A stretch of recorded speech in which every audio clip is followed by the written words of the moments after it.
नमस्कार, classing click में आपका स्वागत है। हम पढ़ रहे थे संपत्ति अंतरण अधिनियम 1882, जिसमें हमने पहला और दूसरा पार्ट कर लिया है। इन दोनों पार्ट के पहले एक और वीडियो आई थी जिसमें इस अधिनियम के बारे में हमने संक्षेप में देखा था और यह देखा था कि पिछले सीएमओ के एग्ज़ाम में इस अधिनियम से कौन कौन से प्रश्न बने हैं। अगर आपने उन दोनों वीडियो को नहीं देखा है तो आपसे अनुरोध है कि आप जाकर पहले उन दोनों वीडियो को देखिए, उसके बाद इस वीडियो को कंटिन्यू कीजिए। इस वीडियो में हम पढ़ने वाले हैं धारा 41 से धारा 53 का तक किन किन बातों का वर्णन किया गया है।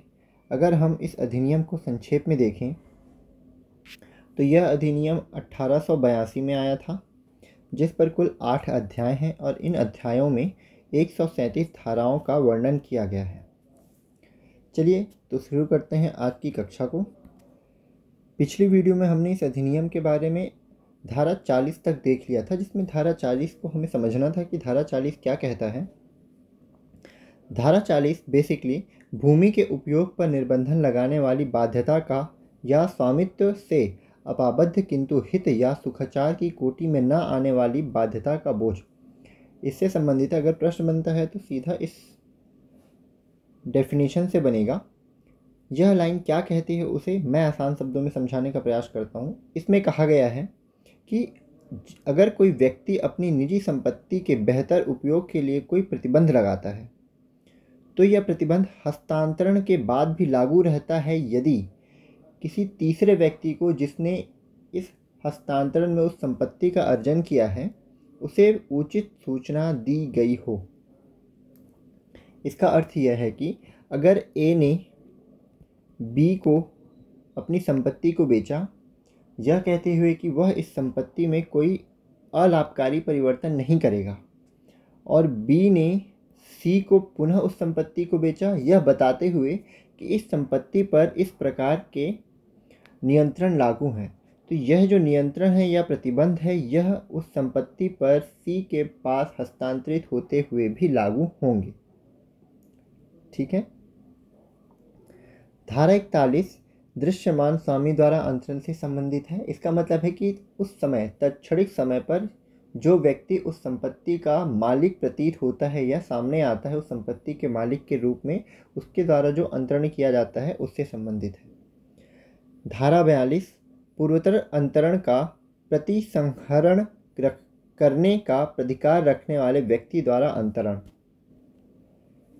इसका आसान शब्दों में अर्थ देखा जाए तो वह है कि अगर क अपनी संपत्ति ख को देता है इस शक्ति के साथ कि वह इस अंतरण को या स्थानांतरण को रद्द कर सकता है और फिर उस संपत्ति को किसी व्यक्ति ग को देता है, तो यह जो अंतरण है यह पहले अंतरण की समाप्ति और दूसरे अंतरण के प्रारंभ का बोध कराता है।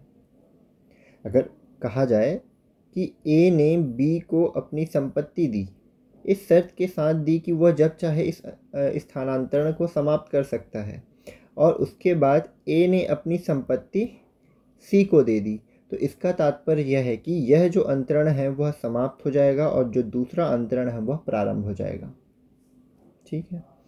धारा 43 अपराधिकृत व्यक्ति द्वारा अंतरण जो अंतरित संपत्ति में पीछे हित अर्जित कर लेता है उससे संबंधित है, जिसका मतलब है कि जब एक व्यक्ति कपट या भूल से खुद को किसी अचल संपत्ति का मालिक बताकर उसे किसी दूसरे व्यक्ति को बेच देता है और बाद में वह उस संपत्ति का मालिक बन जाता है, तो जो अंतरण किया गया था वह वैध होता है।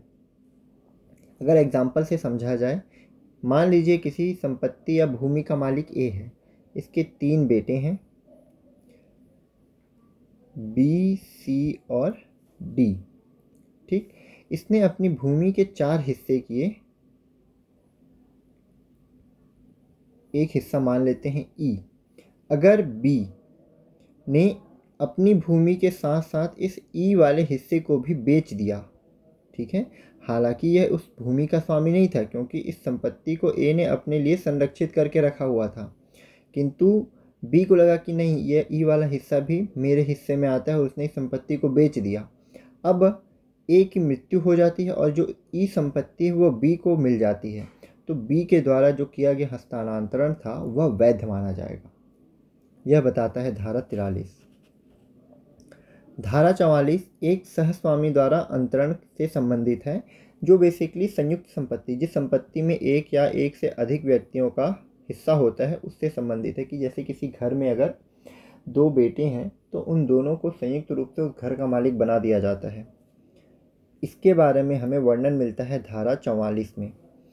संयुक्त संपत्ति के मालिक का अपना हिस्सा किसी अन्य व्यक्ति को हस्तांतरित करने से प्राप्तकर्ता को संपत्ति पर संयुक्त कब्जा रखने का, उसका उपभोग करने का और विभाजन की मांग करने का अधिकार मिलता है।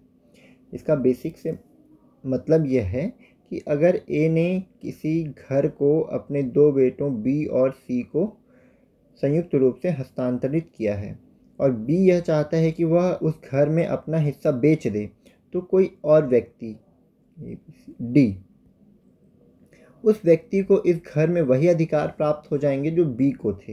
हालांकि इसमें अपवाद यह है कि अगर संयुक्त घर के मामले में बाहरी व्यक्ति को विभाजन होने तक कब्जा नहीं मिलता है, यानी कि अगर घर है और उसमें कोई विभाजन नहीं हुआ है तो कोई बाहरी व्यक्ति इस पर कब्जा तब तक नहीं कर पाएगा जब तक इनके बीच में विभाजन ना हो जाए।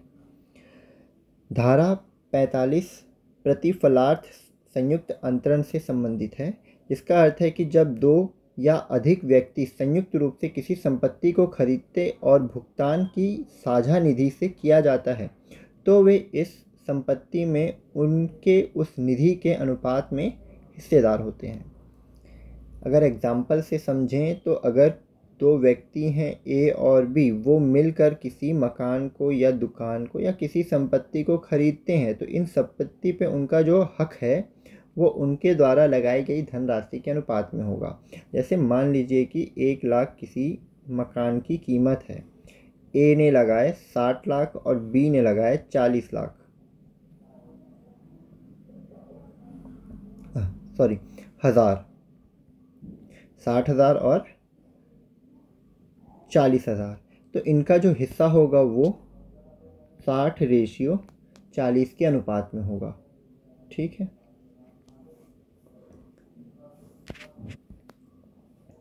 धारा 46 सुभिन्न हित रखने वाले व्यक्तियों द्वारा प्रतिफलार्थ अंतरण से संबंधित है। इसका अर्थ भी यही है कि अगर कोई व्यक्ति किसी संपत्ति पे अलग अलग हित रखते हैं, भिन्न भिन्न हित रखते हैं, हित का मतलब अधिकार रखते हैं, तो उनके द्वारा जो अंतरण किया जाएगा वो उनके हितों के अनुपात में होगा। धारा 47 सामान्य संपत्ति में के अंश का सहस्वामियों द्वारा अंतरण से संबंधित है। यह जो वाक्य इसी तरीके से लिखा हुआ था, जिसका बेसिक अर्थ यह है कि एक उदाहरण से समझते हैं कि मान लीजिए 3 व्यक्ति हैं क, ख और ग, जिनका किसी संपत्ति पर 4 आना, 2 आना और 2 आने के रूप में अधिकार है। अगर इस संपत्ति से कुछ हिस्से घ को बेचे जाते हैं, मान लीजिए कि 2 आने बेचे गए, तो जो बेची गई संपत्ति से जो धन प्राप्त हुआ है उस धन का अनुपात क के लिए 1 आने के रूप में होगा और बाकी जो बचा हुआ 1 आना है वो आधा आधा आने के रूप में ख और ग को प्राप्त हो जाएगा। ठीक है। उस संपत्ति में उनके हित के अनुसार ही उस राशि का निर्धारण होगा कि किसको कितना प्राप्त होने वाला है। धारा 48 अंतरण द्वारा सृष्ट अधिकारों की पूर्विकता से संबंधित है। इसे पूर्विकता का सिद्धांत या प्राथमिकता का सिद्धांत भी कहते हैं। इसका अर्थ है कि अगर किसी संपत्ति में 2 या 2 से अधिक नियम बनाए जाते हैं और वे नियम इस प्रकार से होते हैं कि एक दूसरे से क्लैश करें, तो पहले वाला बनाया गया नियम ही प्राथमिक होगा। इसे पहले आओ पहले पाओ के सिद्धांत के रूप में भी जाना जाता है। जो दूसरा बनाया गया नियम है, इस पहले बनाए गए नियम को बाधित नहीं करेगा जब तक कि कोई विशेष आरक्षण या संविधा ना हो। ठीक है। अगर आसान शब्दों में समझें, माना कि एक संपत्ति ए है जिसको पहले से कोई नियम बना दिया गया है, अब बाद में कोई दूसरा नियम बनाया गया जो इस पहले नियम को बाधित करता है, तो यह कहा गया है कि जो पहला नियम है वह ही लागू होगा, यह दूसरा नियम उसको पूर्ण रूप से बाधित नहीं कर सकता। धारा 49 बीमा पॉलिसी के अधीन अंतरिति का अधिकार से संबंधित है। धारा 50 त्रुटि युक्त हक के अधीन धारक को सद्भावपूर्ण दिया गया भाटक से संबंधित है। इसका अर्थ यह है कि अगर कोई व्यक्ति भूलवश या त्रुटिपूर्ण किंतु सद्भावना युक्त किसी संपत्ति को अपने अधिकार में समझ लेता है, फिर भी उसका अंतरण करता है, लेकिन वह उसका वास्तविक मालिक नहीं है, तो इस प्रकार किए गए कृत्य के लिए वह व्यक्ति दोषी नहीं ठहराया जाएगा। इसका वर्णन धारा 50 में मिलता है। धारा 51 त्रुटि युक्त हकों के अधीन सद्भावना पूर्वक धारकों द्वारा की गई अभिवृद्धियों से संबंधित है, जिसका तात्पर्य है कि अगर कोई व्यक्ति, सद्भावनापूर्ण का अर्थ है कि जानबूझकर ना किए गए काम जिससे किसी को हानि होती है, या किसी संपत्ति के हित के लिए कोई निर्णय लिए गए हों जिससे किसी को हानि न हो, ऐसे कार्यों को सद्भावनापूर्ण कार्य कहा जाता है। यदि कोई व्यक्ति सद्भावनापूर्ण संपत्ति में सुधार करता है और बाद में बेहतर हक वाले व्यक्ति द्वारा उसे बेदखल कर दिया जाता है, तो उसे अधिकार है कि वह सुधारों के मूल्य को प्राप्त कर सके या उसे ऐसी राशि के बदले अपने हित बेचने का अधिकार प्राप्त हो।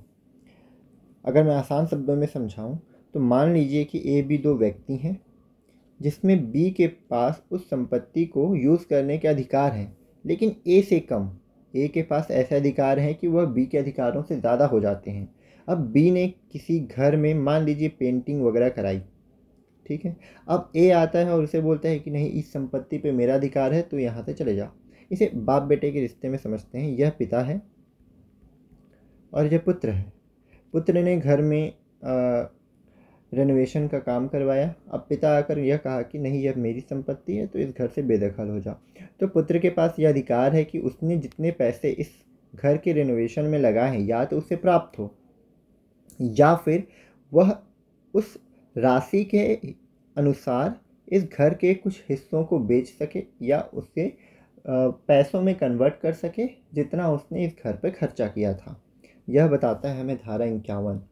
धारा 52 संपत्ति संबंधी वादों के लंबित रहते हुए संपत्ति का अंतरण से संबंधित है।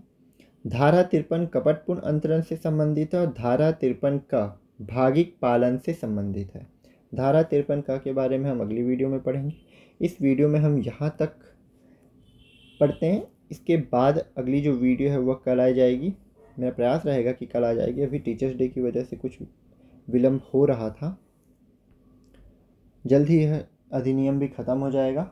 उन्हीं टॉपिक्स को लिया जा रहा है जो आपके एग्ज़ाम की दृष्टि से महत्वपूर्ण है। नोट्स में उन्हीं बातों को शामिल किया जा रहा है जो एग्ज़ाम्स में आने योग्य हैं। बहुत ज़्यादा मेहनत नहीं करनी है किसी एक अधिनियम के पीछे, लेकिन किसी भी एक अधिनियम को छोड़कर भी नहीं जाना है। आपको नोट्स कहाँ से मिल सकते हैं? तो टेलीग्राम ग्रुप पे ज्वाइन हो जाइए। आपके ज्वाइन होने से पहले अगर ग्रुप में नोट्स चले जाते हैं तो हो सकता है आपको ना मिले, लेकिन अगर आप ज्वाइन हो जाते हैं उसके बाद उस ग्रुप में जो भी नोट्स चाहेंगे आपको मिल जाएंगे। तो बेटर है कि आप ग्रुप में ज्वाइन हो जाइए। वीडियो के लिंक ग्रुप में डाल दिए जाते हैं, या फिर आपको जो नंबर दिया गया है उस नंबर पर आप कांटेक्ट करके भी नोट्स प्राप्त कर सकते हैं। यह वह नंबर है जिस पर आप टेलीग्राम या फिर व्हाट्सएप के थ्रू नोट्स प्राप्त कर सकते हैं। किसी भी प्रकार का कोई संकोच मत रखिए। हाँ, दूसरा, इसकी कोई कक्षाएं कहीं किसी ऐप में या किसी क्लासेस में नहीं हो रही हैं। जो भी वीडियोस आएंगी वह यूट्यूब पे ही डलेंगी। आपको यूट्यूब से ही पढ़ाई करनी है, यूट्यूब से ही देखना है। सारी वीडियोस यूट्यूब पे होंगी, फ्री रहेंगी। नोट्स आपको फ्री में प्रोवाइड कर दिए जाएंगे। आशा करता हूँ कि आपकी पढ़ाई अच्छी चल रही होगी। धन्यवाद। मिलते हैं अगली वीडियो पे।